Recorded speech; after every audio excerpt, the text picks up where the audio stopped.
Welcome back, my friends, for video number 2 for today. This time around, we will be getting into the costume for My Lady De Winter, which has come out this time around for the Beauty and the Beast portal that popped up today. I want to say this. My Lady De Winter was a very, very strong character when she first released.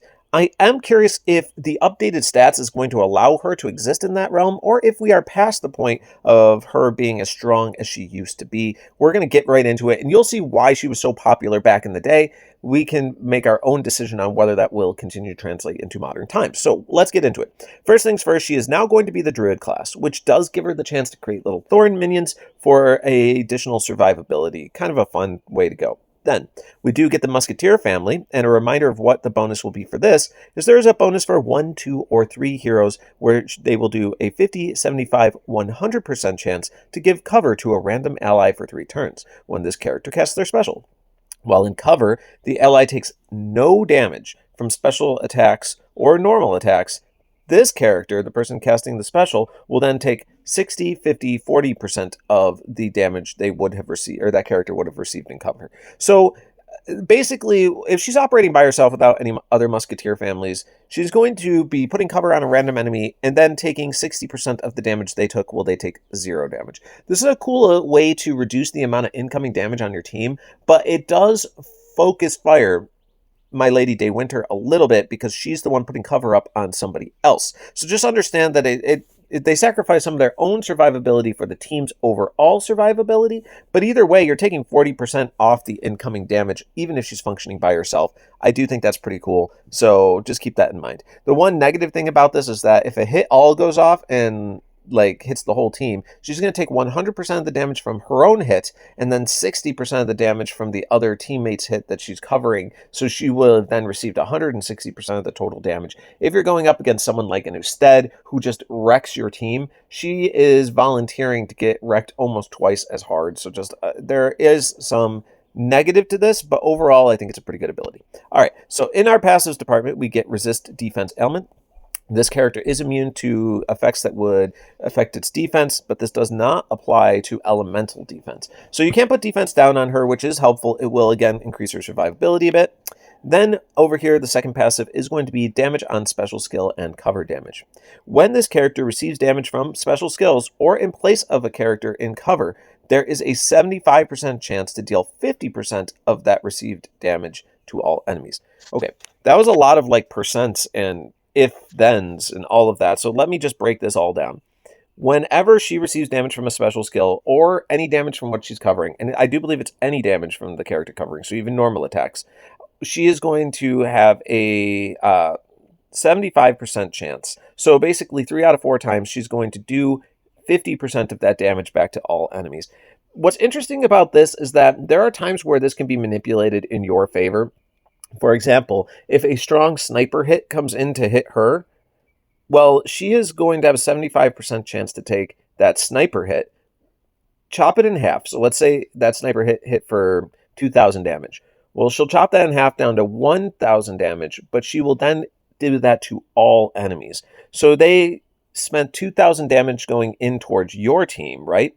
But she'll possibly do 1,000 damage to all opponents, and if there's 5, she reflects 1,000 damage back at them. There are times where this sort of ratio can work very much in your favor, so it's kind of conditional, but very helpful when it does function correctly. So pretty cool stuff.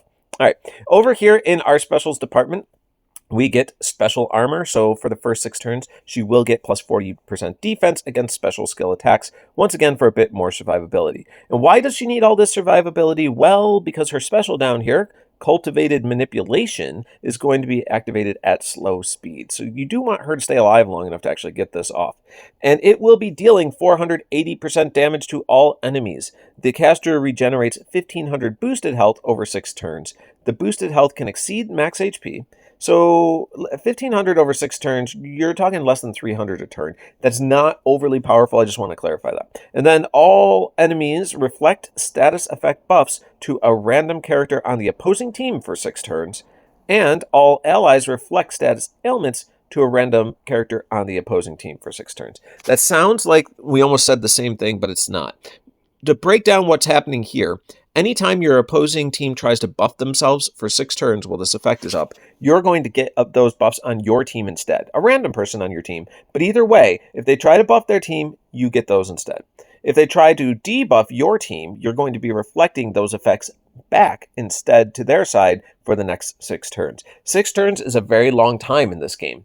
This is what's made her so popular in the past, is that she really sort of stalls out the game for your opposing side only because of the double reflect creation that she has going on.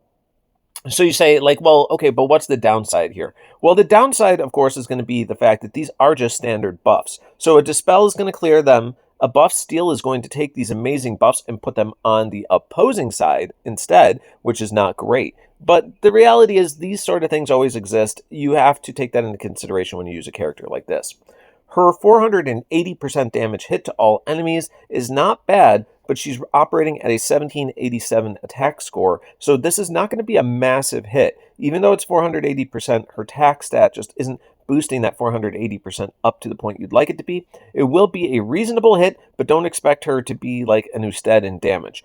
Her job has always been to sort of manipulate and control the board, i.e. the cultivated manipulation, right? So where do I think that this character is going to shine?